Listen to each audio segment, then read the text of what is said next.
Okay, go back to your lie back technique, or you could go into crack climbing too, by the way, because the crack thins up there. This might be the crux. Get your foot really high. Get that left foot as high as you can. That'll help. And this might be where you get the foot onto the crack or across the crack, or yeah. Good. Get your hands up. Get your left foot up. There you go. Nice move. Foot in the crack. Good. Left foot in the crack. Good. Nice. Now you might be able to go left and right foot in crack now, by the way. Try that. Try both feet in the crack now.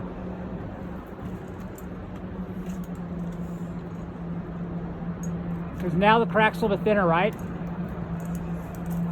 Nice. Crack climbing technique, cat.